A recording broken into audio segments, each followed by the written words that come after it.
Eu já quero começar com tudo aqui, tá? Eu vi que você usou um termo aí, rápido demais antes do casamento. Existe um rápido demais? Na verdade, a minha pergunta era sexo antes do casamento, né? Mas Sim. você usou o termo rápido demais. Então, como é que é essa questão? Pode, não pode? O que você tem a Foi nos boa a dizer? sua pergunta.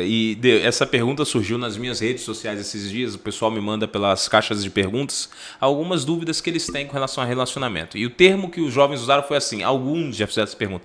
Pastor, existe rápido demais no relacionamento cristão? E é interessante que nos dias atuais é muito comum as pessoas pensarem que ao se relacionar, ao namorar, elas já têm que entrar com tudo e se entregar no relacionamento. Hoje em dia, é você falar de sexo antes do casamento é algo que, para eles, o tabu inverteu. Se antes o sexo antes do casamento era um tabu, hoje não fazer sexo antes do casamento é o tabu. Então todos querem estar participando, querem estar fazendo isso aqui. Existem alguns lados que a gente precisa entender. O relacionamento humano passa por 3 fases. E isso é curioso, isso aqui ainda não é Bíblia, isso aqui é psicologia. 3 fases.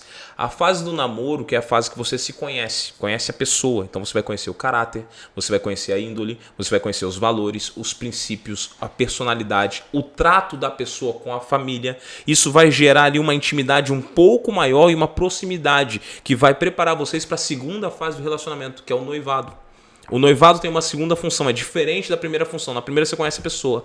Na segunda, que é o noivado, você vai conhecer sonhos, planos, metas, expectativas futuras, ver se vocês estão alinhados para ir na mesma direção num projeto de vida, que é a terceira fase, que é o casamento. O casamento é a terceira fase, quando eu junto tudo agora, junto minha vida com a de outra pessoa, fazendo uma aliança que, segundo a Bíblia, é uma aliança eterna. Ah, mas Jesus falou que pode divorciar se houver relação sexual ilícita. Ele falou sim, ele falou isso. Mas lá na Bíblia ele também diz assim, porque vocês têm um coração duro, porque o certo era perdoar e na realidade o plano original é que a traição nem houvesse. Essa é a grande realidade. Então o casamento era algo que não era para acabar. E o sexo era a bênção de Deus para o casamento. Entendi. Eu acho que você está dando essa explicação, está entrando nas etapas, porque o que acontece se a gente atropelar essas etapas?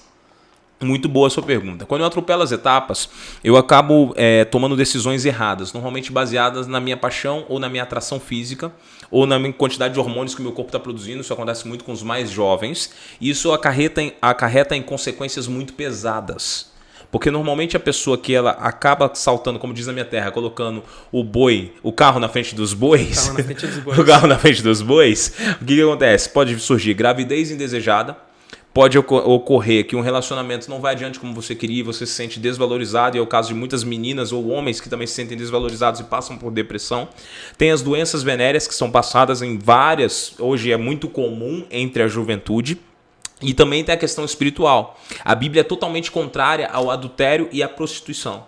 O que é isso? É o sexo com uma pessoa que eu não tenho um vínculo para a vida toda, ou seja, o sexo com uma pessoa que eu não estou casado com ela.